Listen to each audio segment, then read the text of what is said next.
and welcome to Undercurrent, where we look at what's been happening in and around Perth. I'm your host, Lucy Marchant. It's been a really exciting week for us at West TV as we've moved our studios from Wellington Street to the ABC studio here in East Perth. We're now also broadcasting live from our website, and you can watch us from your mobile devices by downloading our Euroview app, so make sure to check it out. On this episode of Undercurrent, we learn about the Colombian coffee trade, meet with a man fighting for the right to Heirisson Island, and we went to check out the Perth Bucket Walk. But first, I meet with a paediatrician from Princess Margaret Hospital who talks about child immunisation. Immunisation has been a hot topic for a long time here in Australia, with some parents hesitant to get their children vaccinated against common infectious diseases. Last month, a public information forum was held by the Telephone Kids Institute in Perth to give parents a chance to ask paediatricians questions about vaccinations. Today I meet with Dr. Chris Blythe, who is keen to give parents information about immunisation. I think one of the most important things is actually having an open discussion about vaccination. Unfortunately, vaccination discussions are getting increasingly polarised between pro and against. The medical profession is actually keen to just have an ongoing discussion about the benefits and the risks of vaccination, and that's something we should support both in the doctors and nurses' surgery, but in the community as well. I think the vast majority of parents out there recognise the science of vaccination, are able to balance its benefits and risks, and we should encourage that. The anti-vaccination campaign often put quite scary information on the internet about the rates of adverse events and some of the long-term dangers of vaccinations. Really, the vast majority of that information is incorrect. And what are some of the risks of these vaccines? Vaccine is trying to give the immune system something to remind itself of that organism. So it's common to get a reaction to that because that's the immune system working. So it's really common to get it, sometimes a temperature or a sore arm or a little bit of a rash following a vaccine. We see that between about 5 and 10% of children who are given a vaccine. Now, that being said, there are some uncommon, very rare side effects from vaccine that occur in very infrequent situations. And unfortunately, those are things that make it onto the internet and scare a number of families away from vaccines. They are very, very uncommon. How does this compare to the risks of not being vaccinated? A good example is to try and compare the risks of a vaccine and a risk of disease, and measles is a good example of that. Measles is a viral infection that is a major cause of death in developing countries. We've been vaccinating in Australia against measles from the 1960s, and we know that measles, the rate of children needing to come to hospital with measles is about 1 in 20. About 1 in 100 will get a significant lung infection, and about 1 in 1,000 will get a significant brain infection. If you look at the measles vaccine, very, very uncommonly, estimated to be about 1 in 1 to 2 million children will get the same sort of brain infection from that vaccine. So vastly different rates. What are some of the common treatable diseases that children can be vaccinated against? There's a number of diseases that we try to protect against with the immunisation program. Some of those are uncommon diseases that we have eliminated by vaccination, and examples of that are things such as diphtheria, which was a major killer of children before 1950, but now is virtually undetectable in Australia. Other diseases are ones that we've seen quite recently, so common forms of bacterial meningitis, both Haemophilus influenza and pneumococcus are two bacteria that cause meningitis or swelling of the brain, and they're ones that we try to protect against. Another important one that's often in the media is whooping cough or pertussis, and that's something that affects particularly young babies and brings young babies into the intensive care unit if they get infection. We talk about vaccination in young children, but also vaccination is a whole of life approach. So adults are at risk of specific diseases such as influenza, and also the same organism that causes meningitis will often cause pneumonia in the elderly. And so we'll often vaccinate older Australians or those adults with risk factors for these as well. So vaccination is a whole of life approach. What are the current immunisation rates in Australia?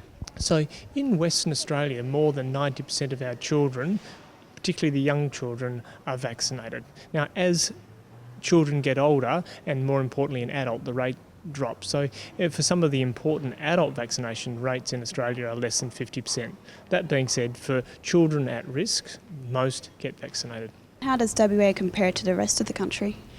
In general, WA has previously not performed as well as other areas of the country. That being said, there's actually been a real improvement in rates in Western Australia, so we're actually only very marginally behind our eastern states colleagues. What are some of the long-term risks of a low immunisation rate in a country?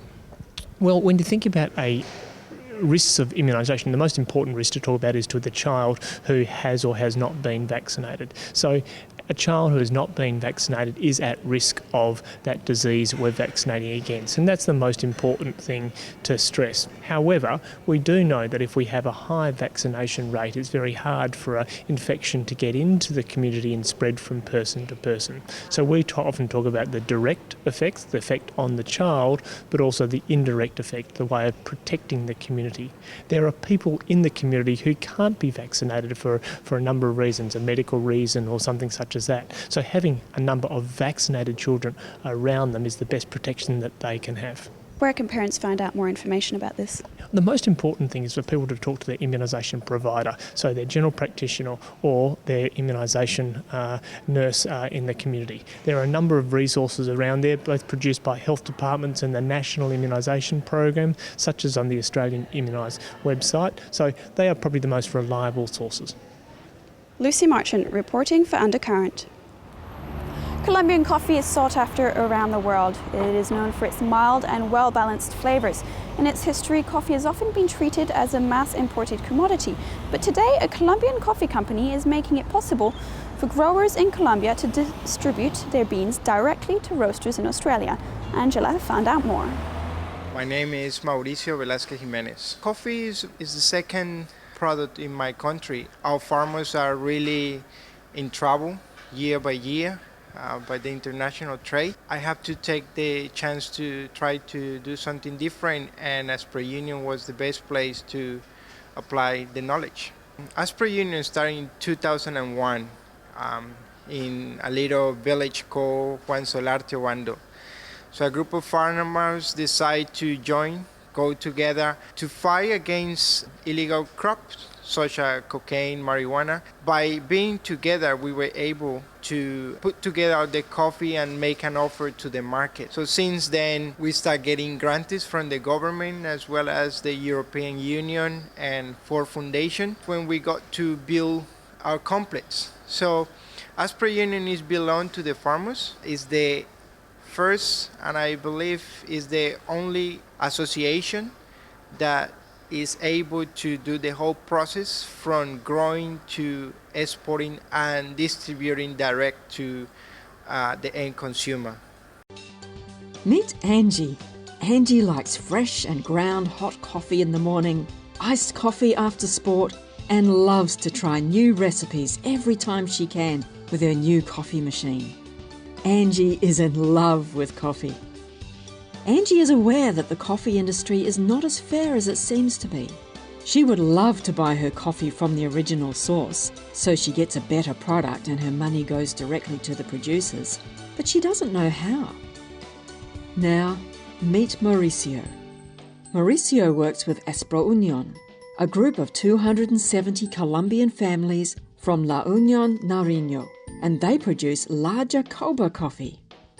A friend of Angie introduces her to the new concept called Coffee for a Year, Love Forever of La Jacoba coffee. Mauricio teaches Angie and some of her friends how to prepare, taste and smell a good coffee. The program of Coffee for a Year, Love Forever allows in a simple online subscription for Angie to receive at her home fresh, local ground coffee beans. Angie loves so much the unique and original taste of La Jacoba coffee that at her job they have also subscribed to the program. Not only Angie and her friends are having a fresh and rich in nutrients, full organically grown coffee, but she is helping 270 Colombian families, and the price is just fair. If you love coffee, you should try La Jacoba coffee. Just call us and Mauricio will knock on your door. For more information, visit www.lajacoba.com. Usually, coffee gets traded. The normal channels is a coffee trader in, let's say, Australia talks to a coffee trader in Colombia, and they commit to sell a product. But we, farmers own the farm, of course. They own the mill. We do have an export license, so we are allowed to export coffee. And we have an import license, which allows us to import coffee in Australia and New Zealand. And then we are able to sell direct to coffee roasteries. That's the difference. No other small coffee association, coffee growers, and a small scale are able to do this. We all know that business is about making money, but it's not affecting in the best way to small coffee farmers. The inequality within the society creates danger, and people have to do whatever they have to do to survive. But we believe that that thing can be changed by getting more justice within the trade, especially the coffee trade, the second commodity trade in the world. And all we see in all the years is farmers are getting ripped off every time, no matter from which country. So we believe that if we redistribute more the profit that the business generates, our community will be better off, and it will be an example for others. Coffee has been a national crop in Colombia for many years. We are the first small community that is able to grow, process, exporting. Importing, there is Australia or New Zealand at the moment, and selling direct to coffee roasteries or general public. I'm Angela Albuquerque for Undercurrent. Stay with us for more Undercurrent after a short break.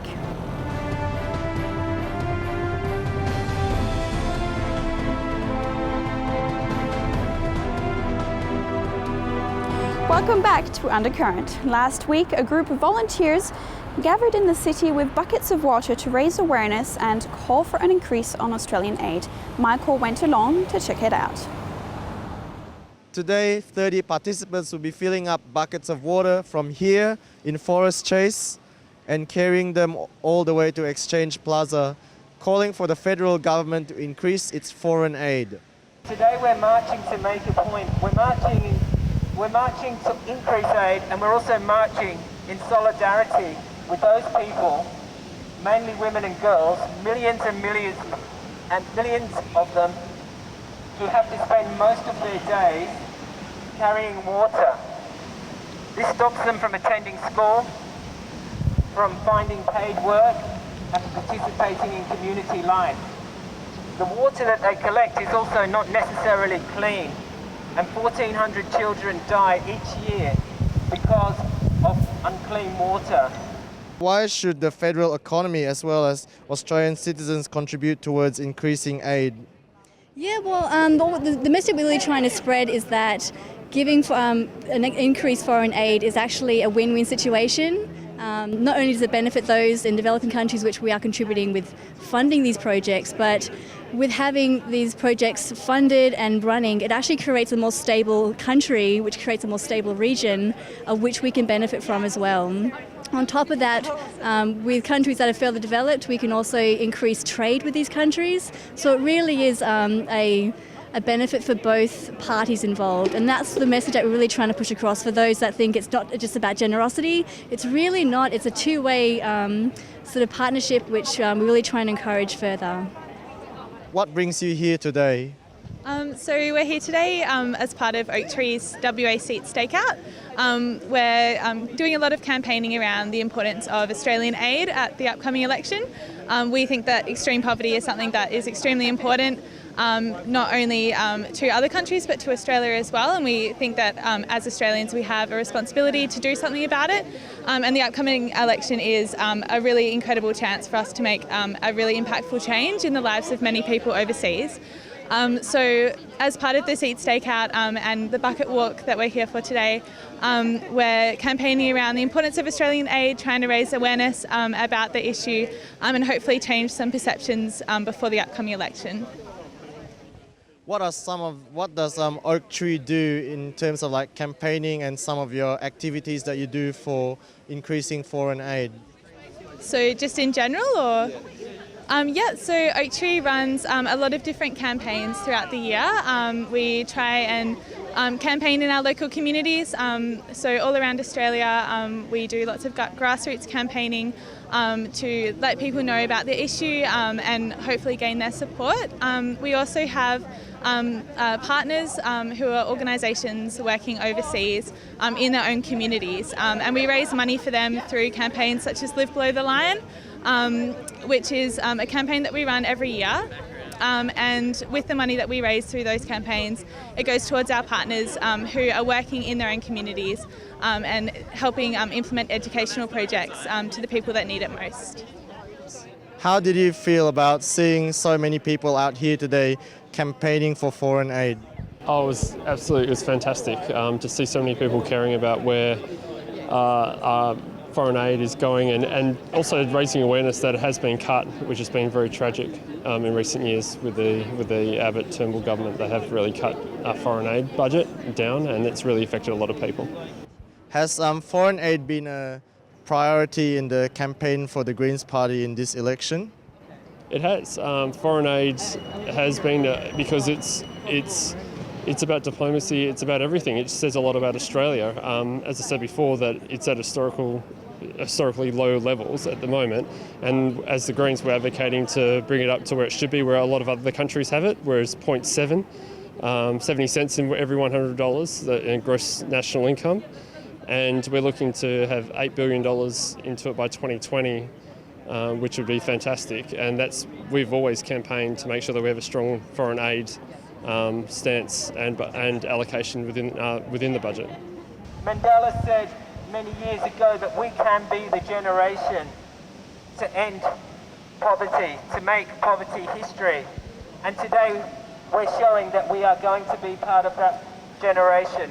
We will not stop until we make poverty history. Thank you. At just 23 cents per $100 of gross national income, Australia's aid contribution is at an all-time low. Today's walk is demanding for it to match the global responsibility, or many lives around the world will be at risk. Michael So reporting for Undercurrent. Matagarup, known as Heirisson Island, has been a sacred place and a home to the Noongar people for centuries. Today, a community is fighting for the right to reside on the island, but the city is using local camping laws to remove them with force. I met with Clinton Pryor, who has plans to take the city to court and fight for the land he calls home.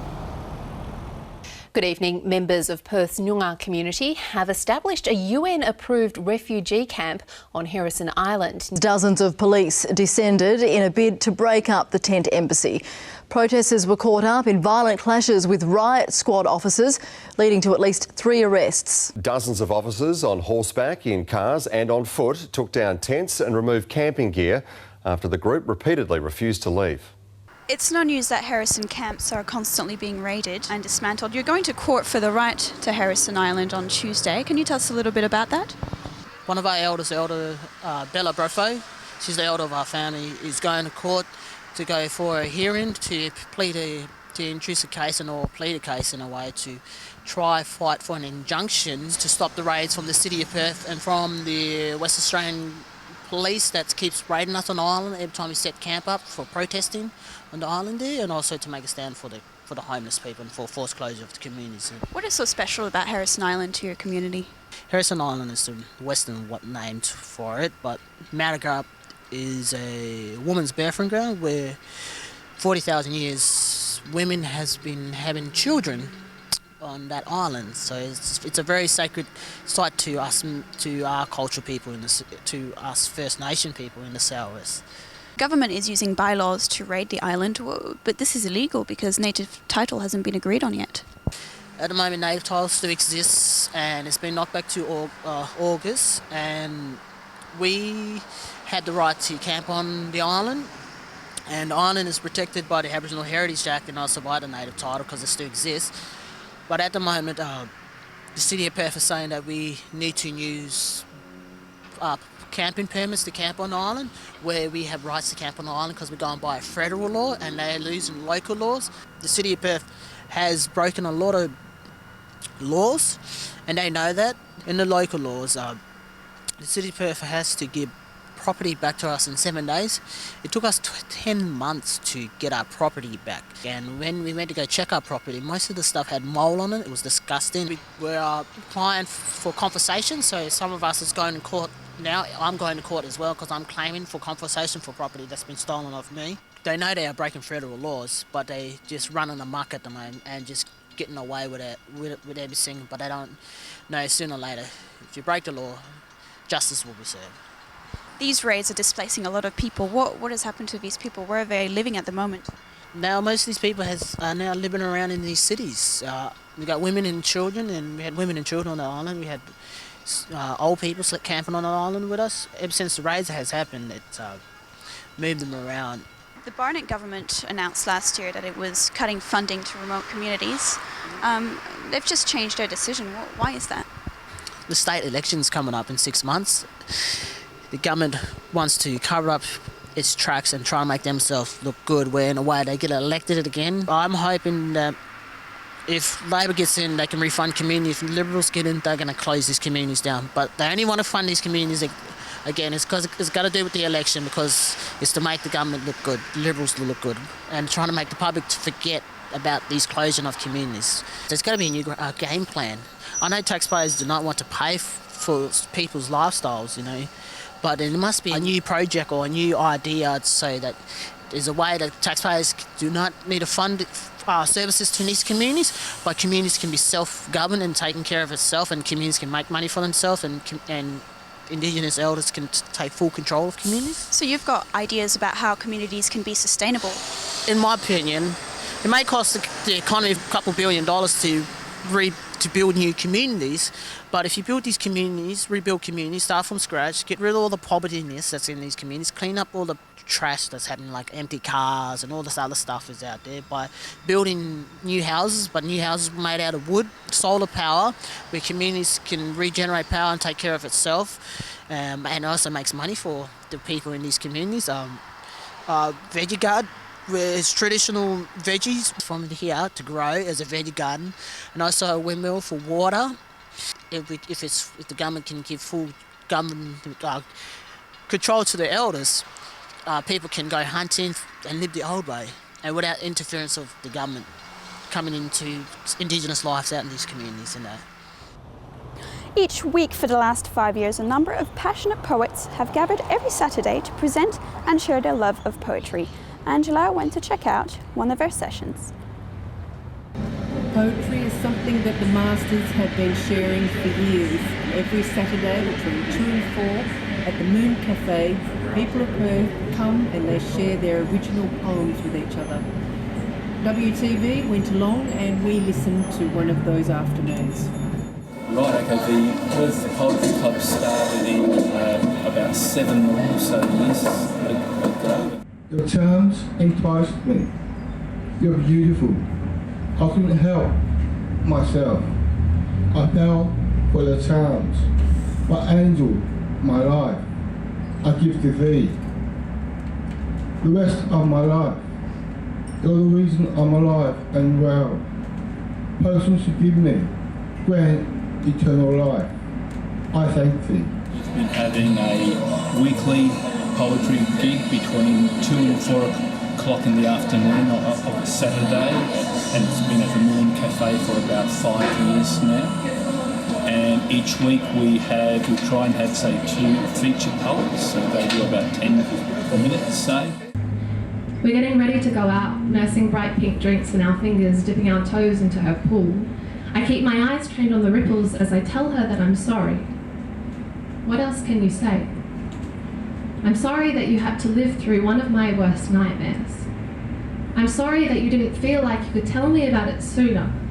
I'm sorry that I wasn't there to drive you, and I'm sorry that now I don't know how to comfort you. I'm sorry that nothing I say means that much at all.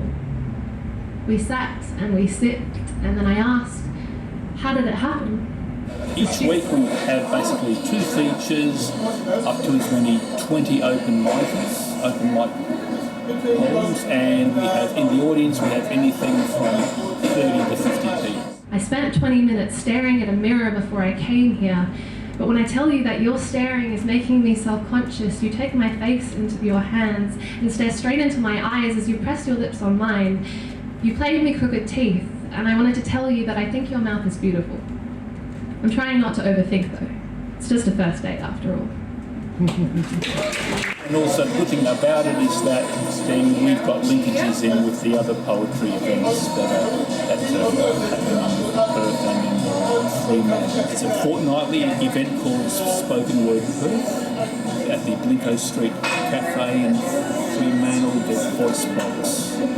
So each of those events, as well as ours, they have featured poets, and then also we interface or liaise with the WA Poets Inc. So that's like an umbrella group that looks after poetry in WA. Her looks of beauty, unclothed and moist, she was her own oiled picture, a portrait in my mind. I entrusted my dignity in your vertebrae. I guess your back was broken. It did enough to carry your head high, and I found myself offering to fix it so you could carry more than just mine. I entrusted my happiness in your bowel. Fits so perfect, my happiness in you. But you happen to be so full of shit. And I found myself not wanting my happiness back. Come August, there's the Perth Poetry Festival, which is the annual event that WA Poets Inc. or WAPI as we call it. And so when they have all of the festival poets over, then we have a big feature event as part of our Perth Poetry Club. So we link into the Perth Poetry Festival. My heart is full of his love and power. For in my hour of need, a light was seen. He was there. But really, he's been with me on this journey my whole life. It's only now I have realised this, as he walks beside me. Amen, Father, you've saved me. This is written from a bloke that's actually been on the streets for about a year, a homeless bloke, and that bloke is I, who you're looking at. Thank you. Would you say poetry is about emotion? It certainly is. And also it's a good way of organising your thoughts and your emotion. And also you get an idea that you understand their thinking. And so you grab them that way and then hope for then that what you do with the subject matter appeals to them as well. I'm Angela Albuquerque for Undercurrent. Thank you for watching this episode of Undercurrent. Don't forget to watch us online and download our WTV YourView app so you can watch us from any of your mobile devices. Take care, and we'll see you next time.